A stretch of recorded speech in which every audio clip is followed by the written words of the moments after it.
আসসালামু প্রিয় শিক্ষার্থী বন্ধুরা, আমি সিদ্দিকী আকবর রাদিউল্লাহ ইনস্টিটিউটের ইংরেজি শিক্ষক। আজ আমি ক্লাস 8-এর ইংলিশ সেকেন্ড পেপারের গ্রামার সম্পর্কে আলোচনা করব। তোমরা যার যার শিট, সহায়িকা বই, গাইড বই এবং খাতা কলম নিয়ে টেবিলে বসো। ইনশাল্লাহ আমাদের যে 18 তারিখে পরীক্ষা হতে যাচ্ছে, এই পরীক্ষার অর্থাৎ তোমাদের একটা গাইডলাইন অর্থাৎ এক্সাম লাইন আমি তোমাদেরকে দিয়ে দেব। আচ্ছা, তোমরা সবাই ভালো আছো তো? করোনা বিদগ্ধ অবস্থানে ইনশাল্লাহ আশা রাখি তোমরা মাস্ক পরছো এবং হাত 20 সেকেন্ড পর্যন্ত সুন্দর করে সাবান দিয়ে অথবা অন্য কোনো জীবাণুনাশক ব্যবহার করে, লোশন ব্যবহার করে তোমরা হাত ভালো করে ধুয়ে নেবে। আচ্ছা, আজ আমি ইংলিশ সেকেন্ড পেপারের গ্রামার সম্পর্কে আলোচনা করছি। আশা রাখি তোমরা ভালো করে বুঝে নিবে এবং আমি তোমাদের এই ক্লাসগুলি ইনশাল্লাহ ভালোভাবে বোঝানোর চেষ্টা করব।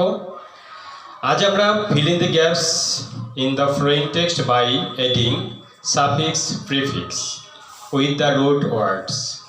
suffix prefix যে ওয়ার্ডের পূর্বে কোনো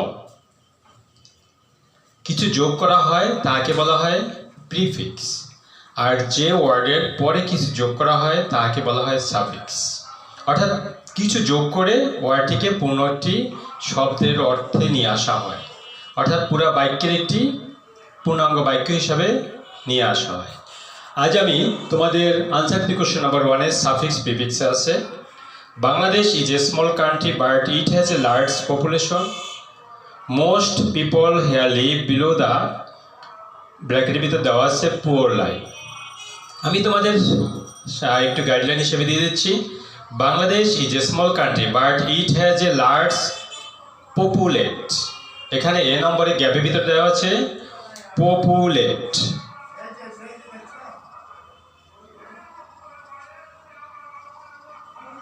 এই পপুলেট শব্দটি আমাদের দেওয়া আছে, আমাদের এটাকে আনসার করতে হবে এই পপুলেটকে কি হবে। আমরা দেখি Bangladesh is a small country but it has a large populate. তাহলে বাক্যের শেষে কিন্তু আমাদের ভার্ব বসে না। আবার এখানে দেওয়া আছে এ লার্জ, অর্থাৎ একটি আর্টিকেল আছে, আর্টিকেল এবং অ্যাডজেটিভ। সাধারণত আমরা জানি যে আর্টিকেল এবং অ্যাডজেটিভের পর যদি যে ওয়ার্ডটি থাকে সেই ওয়ার্ডটিকে আমাদের নাউন করতে হবে।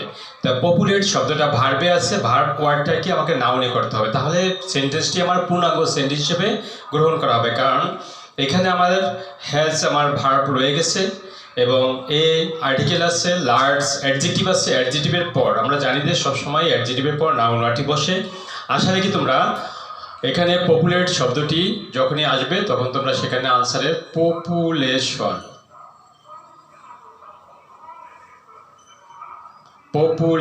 এই ওয়ার্ডটি ব্যবহার করবে। দ্বিতীয় সেন্টেন্স আছে most people here live below the poor line. Here below the poor line, অর্থাৎ এই পুয়ার শব্দটি আমাদের ব্র্যাকেটের ভিতর দেওয়া আছে। যেহেতু আমরা পুয়ার লাইন শব্দটি আমাদের ব্র্যাকেটের ভিতর দেওয়া আছে, তাহলে এখানে বলা আছে যে এই পুয়ারকে আমাদের চেঞ্জ করতে হবে। চেঞ্জ করতে হবে কোনটাকে? পুয়ারকে, পুয়ার লাইন। তাহলে পুয়ার লাইন চেঞ্জ করে কি হবে আমাদের? শিক্ষার্থী বন্ধুরা দেখো, most people here live below the, তাহলে এই লাইন শব্দটা হচ্ছে আমাদের নাউন এবং এই পুয়ার শব্দটাকে আমাকে অ্যাডজেক্টিভ সুন্দর করে অ্যাডজেক্টিভ করতে হবে এবং অবজেক্টিভ অ্যাডজেক্টিভ করতে হবে। তাহলে পুয়ারকে আমরা যখনই সাফিক্স করতে যাব তখন দেখা গেছে কি বসছে এখানে? পুয়ার পরিবর্তে poverty line, POVERTY, poverty line. আচ্ছা, ঠিক তেমনিভাবে and can not therefore afford to educate their dash. এখানে টু এডুকেট দেয়ার চাইল্ড দেওয়া আছে, educate their child.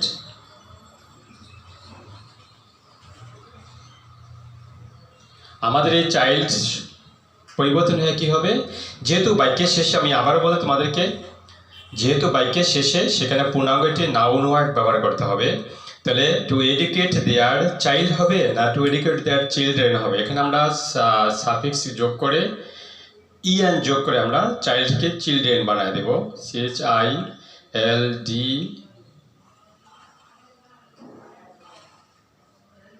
EN, children. তাহলে আমরা EN যোগ করে চাইল্ডকে আমরা ইংরেজি যোগ করে চিলড্রেন করে দিলাম। তাহলে দেখা গেছে যে সেন্টেন্সটি পূর্ণাঙ্গ হিসেবে আত্মপ্রকাশ পেয়েছে, অর্থাৎ can not therefore afford to educate their children. Many poor children either drop out of school just few years. আচ্ছা, এইভাবে আরও তোমাদের যে আনসারগুলি আছে ঠিক তোমরা এইভাবে প্রত্যেকটা সাফিক্স প্রিফিক্সের আনসারগুলি কালেকশন করে যাবে। তোমাদের যে গাইডলাইন আছে এবং তোমাদের যে শীট আছে শীটের ভিতরে দেওয়া আছে সেগুলিকে সুন্দর করে তোমরা আমাদের এই 8 তারিখে পরীক্ষা অংশগ্রহণ করে তারপর আনসারগুলি সুন্দর করে লিখবে। এরপরে আছে আমাদের answer the question number 2। Answer the question number 2 কি আছে জানা আছে তো? হ্যাঁ প্রিয় বন্ধুরা, তোমাদের তো এখন প্রায় জানো, যেহেতু ক্লাস 8-এর আনসার দি কোশ্চেন নাম্বারে যেটা আমাদের গ্রামাটিক্যাল পার্টে, সেখানে প্রথম আসে সাফিক্স প্রিফিক্স, নাম্বার 2-তে আসে আর্টিকেলস। আর্টিকেলস কয়টি জানো তো? এ অ্যান্ড দি, তিনটি। এই তিনটি অথবা ক্রস ইমোশন অফ আর্টিকেল বলা হয় তাকে, এগুলি আমাদের এখানে বসবে। তাহলে আনসার দি কোশ্চেন নাম্বার 2-তে আমাদের আর্টিকেল বসবে। Dash rainy season is one of the most, তো ড্যাশ প্রথমেই আমাদের আর্টিকেলের প্রথমেই আমাদের প্যাসেজের ভিতর ড্যাশ দেওয়া আছে। Dash rainy season is one of dash most enjoyable season in Bangladesh, in dash Bangladesh. তিনটি এখানে গ্যাপ দেওয়া আছে একটি সেন্টেন্সের ভিতরে। Dash rainy season. আচ্ছা, আমরা জানি কোনো ঋতুর নাম অর্থাৎ কোনো সিজনের নাম যদি নির্দিষ্ট করে বলা থাকে তাহলে সেখানে আমাদের আর্টিকেল কি বসে জানা আছে তো? দি রেনি সিজন। নির্দিষ্ট করে কোনো ঋতুর নাম যদি বলা থাকে, কোনো নাম যদি বলা হয় তাহলে সেখানে আমাদের আর্টিকেল দি বসে। The rainy season, the rainy season is one of dash most enjoyable, more enjoyable, most enjoyable. তাহলে আমাদের মনে আছে তো সুপারলেটিভ ডিগ্রি পূর্বে কি বসে? হ্যাঁ প্রিয় বন্ধুরা, তোমাদের তো খেয়াল আছে, মনে আছে, আমাদের শীটও দেওয়া আছে। সুপারলেটিভ ডিগ্রি পূর্বে আর্টিকেল দি বসে। আচ্ছা, এরপর দেওয়া আছে সিজন ইন বাংলাদেশ। বাংলাদেশ হলো প্রপার নাউন, একটি নাম। যদি বাংলাদেশ প্রপার নাউন হয়, তোমাদের জানা আছে তো প্রপার নাউনের পূর্বে কি বসবে? হ্যাঁ ইয়েস বন্ধু, প্রপার নাউনের পূর্বে কোনো আর্টিকেল বসবে না। তাহলে আমাদের সেখানে কি বসবে? ওমিশন অফ আর্টিকেল মানে ক্রস বসবে। তারপর দেওয়া আছে it rains almost all days day long. It rains almost all days day long, অর্থাৎ ইট রেইনস অলমোস্ট অল, তাহলে অল শব্দটা হলো আমাদের অ্যাডজেক্টিভ, ডেস ডে লং। তাহলে এখানে কি বসবে? আমাদের এখানে অ্যাডজেক্টিভ এবং এখানে নাউন আছে, অ্যাডজেক্টিভের পূর্বে নাউন বসে, যেহেতু অ্যাডজেক্টিভ ক্যাপ নাউন তাহলে আমাদের এখানে আর্টিকেল বসবে না, এখানেও ক্রস বসবে। অথবা অল দি ডে লং বসাতে পারো, তাহলে হবে। তবে কিন্তু যদি আমাদের অল শব্দটা না থাকে তাহলে এখানে দি বসানো যেত, যেহেতু অল শব্দটা আছে যার জন্য আমাদের এখানে আর্টিকেল আর বসবে না, ওমিশন অফ আর্টিকেল, তখন সেখানে ক্রস বসবে। Everybody becomes a dash poet on dash rainy day. আচ্ছা, এইভাবে তোমরা সমস্ত আর্টিকেল নাম্বার 2 এর আনসারগুলি এভাবে ক্লিয়ারভাবে দিয়ে যাবে প্রশ্ন থেকে। ইনশাল্লাহ আশা রাখি 8 তারিখের যে পরীক্ষা হবে সেই পরীক্ষায় তোমরা অংশগ্রহণ করবে সবাই, যার জন্য তোমাদের আনসার শিটের গাইডলাইন আমি তোমাদেরকে দিচ্ছি, কোশ্চেনের গাইডলাইনগুলি দিয়ে দিচ্ছি সিরিয়ালভাবে, তোমরা ভালো করে লক্ষ্য রাখো। নাম্বার 3-তে change the following sentence as direct in the brackets. Number 3 আছে change the following sentence direct in the brackets, অর্থাৎ এই যে ব্র্যাকেটের ভিতরে যে ওয়ার্ড সেন্টেন্সটির কথা বলা থাকবে সেই সেন্টেন্সে তোমাকে প্রশ্নের বাক্যটিকে চেঞ্জ করতে হবে। এখানে বলা আছে প্রশ্নতে none can prosper in life without industry. কি বলা আছে? None can prosper in life without industry. Interrogative সেন্টেন্সে পরিণত করতে হবে। সেন্টেন্সটি কোন সেন্টেন্স আছে জানা আছে তো তোমাদের? ইয়েস শিক্ষার্থী বন্ধুরা, সেন্টেন্সটি আছে যেহেতু নান ক্যান, এই সেন্টেন্সটি আছে আমাদের নেগেটিভে। এই নেগেটিভ সেন্টেন্সটিকে যখন আমরা ইন্টারগেটিভ করতে যাব তখন কি নেগেটিভ ইন্টারগেটিভ হবে না অ্যাফার্মেটিভ ইন্টারগেটিভ হবে? হ্যাঁ ইয়েস বন্ধুরা, যদি ইন্টারগেটিভ সেন্টেন্স আমরা করতে যাই তখন সেখানে যদি প্রশ্নের বাক্যটি নেগেটিভে থাকে তাহলে আমাকে অ্যাফার্মেটিভ উত্তর দিতে হবে, আবার যদি অ্যাফার্মেটিভে থাকে আমাকে নেগেটিভে আনসার লিখতে হবে। তাহলে দেখা গেছে যে নান can prosper in life without industry, এই প্রশ্নটাকে যখন আমরা ইন্টারগেটিভ করতে যাব তখন দেখা গেছে যে আমাদের নেগেটিভ অংশটি উঠে যাবে, কারণ আমাকে অ্যাফার্মেটিভ অংশে উত্তরটা লিখতে হবে। তখন সেখানে কি আসবে? ক্যান এনিবডি, কারণ নান শব্দটি যখন আসছে, নান শব্দটি আমরা বলতে পারি no plus anyone. No plus anyone অর্থাৎ নান। যেহেতু আমরা এই শব্দটি বলতে পারছি এখানে নান আছে, এই জন্য আমরা এনি শব্দটি নিয়ে আসছি। Can anybody prosper in life, এখানে কিন্তু উইথাউট শব্দটি দেওয়া আছে। উইথাউট শব্দটি হলো আমাদের নেগেটিভ। এই নেগেটিভ উইথাউট শব্দটি যখন আমরা অ্যাফার্মেটিভে করব এবং ইন্টারগেটিভ সেন্টেন্সে করব, তখন সেই শব্দটি কি হয়ে যাবে জানে তো? হ্যাঁ, নেগেটিভ ওয়ার্ডটি আমাদের অ্যাফার্মেটিভ ওয়ার্ড হয়ে যাবে। তাহলে উইথাউটের পরিবর্তে কি বসবে? উইথ। আউট শব্দটি উঠে যাবে এখান থেকে, উইথ ইন্ডাস্ট্রি। তাহলে বাক্যে এবং শেষে ইন্টারগেটিভ সেন্টেন্স অর্থাৎ চিহ্নটি বসাতে হবে, প্রশ্নবোধক চিহ্নটি বসাতে হবে। তাহলে দেখা যাচ্ছে আনসার কি আসছে? Can anybody prosper in life with industry. প্রিয় শিক্ষার্থী বন্ধুরা, তাহলে দেখা গেছে যে নাম্বার 1, নাম্বার 2, নাম্বার 1-এ নাম্বার 2, নাম্বার 3 এবং তোমাদেরকে আলোচনা করতেছি। শিক্ষার্থী বন্ধুরা, তাহলে আমাদের আনসার 1, আনসার 2, আনসার 3 অর্থাৎ answer to question number 1, answer to question number 2, answer to question number 3 আলোচনা করেছি। এখন আনসার টু কোশ্চেন নাম্বার 4 সম্পর্কে তোমাদের আলোচনা করব। গ্রামারের আনসার টু কোশ্চেন নাম্বার 4-এ আছে আমাদের changing sentence. Change the flowing passage into direct two indirect speech. মনে আছে তো ডাইরেক্ট টু ইনডাইরেক্ট স্পিচ কাকে বলে, কোন অংশকে বলা হয়? হ্যাঁ, প্রিয় শিক্ষার্থী বলতে তোমাদের মনে আছে, অর্থাৎ আমাদের ন্যারেশন চেঞ্জিং, যে ন্যারেশনটা আমাদের করতে হবে, সেই ন্যারেশনে আমি কিছু অংশটুকু তোমাদের ইংরেজিতে বলছি, আর বাকি অংশটি তোমরা ঠিক এই নিয়ম অনুযায়ী লিখে যাবে তোমাদের শীটের ভিতরে ক্লাসে। এবং আমাদের স্কুল থেকে আমরা তোমাদের গাইডলাইন দিয়েছিলাম, সেখানে আমাদের সম্পূর্ণভাবে প্যাসেজ ন্যারেশন সম্পর্কে তোমরা প্রিভিয়াস ক্লাসগুলিতে আলোচনা পেয়েছো এবং খুব ভালো করেছো। আশা রাখি আজও আমাদের প্যাসেজ ন্যারেশনগুলি ভালো করে বুঝবে।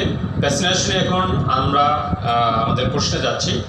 সেখানে আনসার কোশ্চেন নাম্বার 4-এ আছে the teacher said to Hasan, the teacher said to Hasan, comma inverted comma আরম্ভ, have you read the story of Samina, have you read the story of Samina, interrogative প্রশ্নবোধক চিহ্ন, ইনভার্টেড কমা শেষ।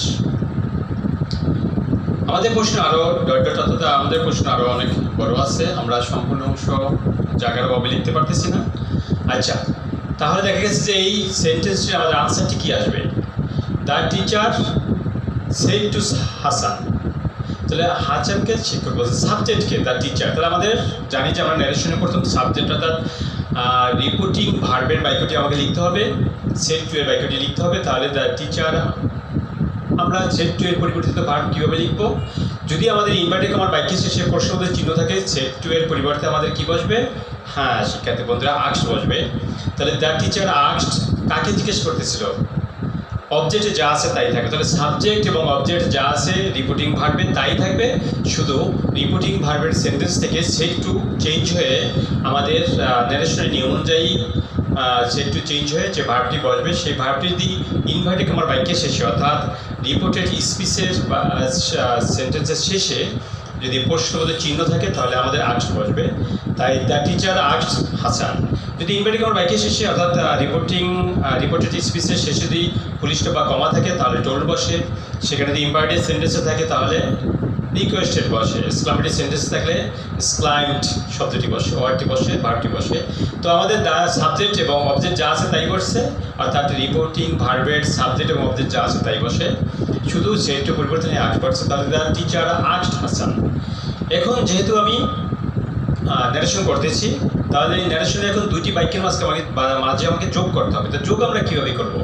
হ্যাঁ, যোগটিও ঠিক তেমনি হবে। ইনভার্টেড কমার বাক্যের শেষে যদি কমা বা ফুল স্টপ থাকে তাহলে আমাদের যোগ হবে, জয়নিং ওয়ার্ডটি বসবে দ্যাট। ইনভার্টেড কমার বাক্যের শেষে যদি প্রশ্নবোধক চিহ্ন থাকে তাহলে জয়নিং ওয়ার্ডটি বসবে ইফ। আর যদি ওখানে হোয়াট, হাউ, হোম, হুইচ, হোয়ার দেওয়া থাকে ওগুলি বসায় দেবে, ইপার বসানোর দরকার নেই। আর যদি ইনভার্টেড কমার বাক্য অর্থাৎ কমার বাক্যটি ইম্পারেটিভ সেন্টেন্স থাকে তো জয়নিং ওয়ার্ড বসবে টু।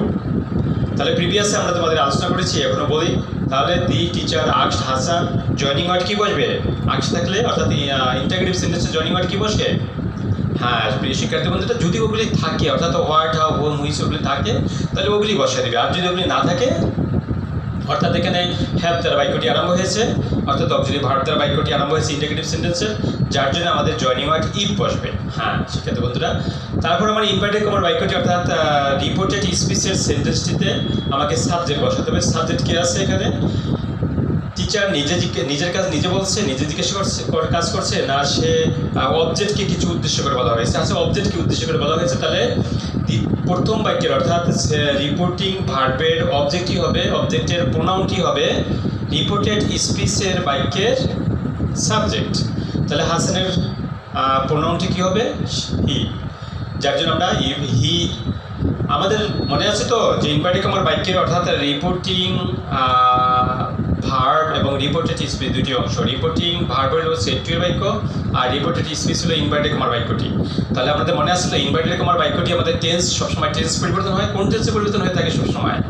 হ্যাঁ, একটি টেন্সে পরিবর্তন হয়, তাহলেও পাস্ট টেন্সে পরিবর্তন হয়। তাহলে দেখা গেছে যে হি হ্যাড, যেহেতু এটা প্রেজেন্ট পারফেক্ট টেন্সে আছে, আমাকে চেঞ্জ হবে কোন tense? Past perfect tense. Past পারফেক্টের গঠনটি আমরা জানি যে মূল ভার্বটি বি3 হবে এবং তার পূর্বে হ্যাড বসে, বা মূল ভার্বটি পাস্ট পার্টিসিপল হবে তার পূর্বে হ্যাড বসে।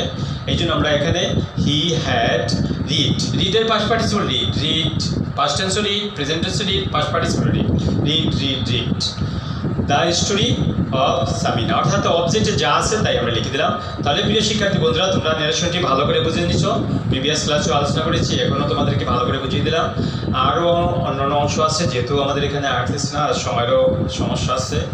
আচ্ছা, এখন আমরা তাহলে তোমরা আনসার দি কোশ্চেন নাম্বার 4 অর্থাৎ ন্যারেশন অংশ ভালো করে বুঝছো তো? এবার আমরা আনসার দি কোশ্চেন নাম্বার 5 অর্থাৎ আমরা গ্রামারের পার্টের 5 নম্বরে চলে যাব। সেখানে আছে কি মনে আছে তো? হ্যাঁ, 5 নম্বর আছে rewrite the following passage using capital letters and punctuation marks. Capital letter কি জানা আছে তো? হ্যাঁ, ইয়েস শিক্ষার্থী বন্ধুরা, অর্থাৎ বড় অক্ষরে, ওয়ার্ডের প্রথম অক্ষর বড় হয় অর্থাৎ বড় অক্ষরে লেখা হবে। আচ্ছা, এখানে ক্যাপিটাল লেটার আমাদের ইউজিং করতে হবে, আর কি ইউজিং করতে হবে? Punctuation marks. পাঞ্চুয়েশন মার্কস কি জানো তো? ইয়েস শিক্ষার্থী বন্ধুরা, যে ফুল স্টপ, কমা, সেমিকোলন, ড্যাশ, এগুলো হলো পাঞ্চুয়েশন মার্কস। ওকে, আচ্ছা, এখানে আমরা প্যাসেজ থেকে একটু উল্লেখ করতেছি, সেটা তা হলো ছোটো হাতেরই অর্থাৎ প্যাসেজটি চলবে, তোমাকে আনসার লেখার সময় তোমাকে এটা কারেকশন করে লিখতে হবে। এখানে বলা আছে the people of Bangladesh is rapidly increasing with the growth of population, people need dot dot dot, আরও অনেক আছে, যেহেতু জায়গা এখানে হচ্ছে না এই জন্য আমি তোমাদেরকে সম্পূর্ণ লিখে দিতে পারলাম না। আচ্ছা, যা দেখেছি তার থেকে আমি আনসারটা লিখতেছি। তাহলে এখানে দি শব্দটি আছে, আমাদের স্মল লেটার আছে টি, এটাকে আমাদের ক্যাপিটাল লেটারে লিখতে হবে টি, অর্থাৎ দি। পিপল, পিপল যা আছে তাই। অফ বাংলাদেশ, বাংলাদেশের অর্থাৎ কোনো দেশের নাম থাকলে সেখানে দেশের নামের প্রথম অক্ষর বড় হাতের হবে অর্থাৎ ক্যাপিটাল লেটার হবে, যার জন্য বাংলাদেশের বিটা আমাদের ক্যাপিটাল লেটার বাংলাদেশ বি বসিয়ে গেছি। তা the people of Bangladesh is rapidly increasing with the growth of population. এখানে কিন্তু পপুলেশনের পর পিপল নিড কোনো কিছু দেওয়া নেই, যেহেতু পপুলেশন সেন্টেন্স আবার হয়ে গেছে subject plus verb plus subject এই অনুপাতে, তখন আমাদের সেখানে ফুল স্টপ বসিয়ে দিচ্ছি। আচ্ছা, এইভাবে তোমরা যে আমাদের ক্যাপিটালাইজেশন পাঞ্চুয়েশন মার্কসের যে প্রশ্নগুলি আছে সেগুলি এভাবে আনসার করে যাবে।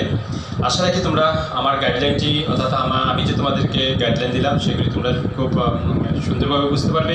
এরপর আনসার দি কোশ্চেন নাম্বার 6 আছে প্যারাগ্রাফ। প্যারাগ্রাফ তোমরা তোমাদের সুন্দর করে যে সিলেবাস দেওয়া আছে বা তোমাদের সিটিভিতে দেওয়া আছে ওই প্যারাগ্রাফ থেকে তোমরা সুন্দর করে প্যারাগ্রাফটি লিখে নিবে। আর নাম্বার 7 আছে ইমেল। ইমেল লেখার নিয়মটি তোমাদের প্রিভিয়াসে বুঝিয়ে গেছি, আর আজও তোমাদের আবার রিপিটেশন করতেছি। যখনই তোমরা কোনো ইমেল লিখবে, ইমেল প্রথম তোমাদের ইমেলের সমস্ত অক্ষরগুলি ছোটো হাতের হবে, সেখানে প্রথম যাবে টু, তারপর যাবে ফ্রম, অথবা প্রথম যাবে ফ্রম, তারপর যাবে টু, তারপর যাবে তোমাদের সেন্ট, SENT সেন্ট, অর্থাৎ সেন্টের ভিতরে টাইম থাকবে, ডে থাকবে এবং ওখানে ডেট থাকবে।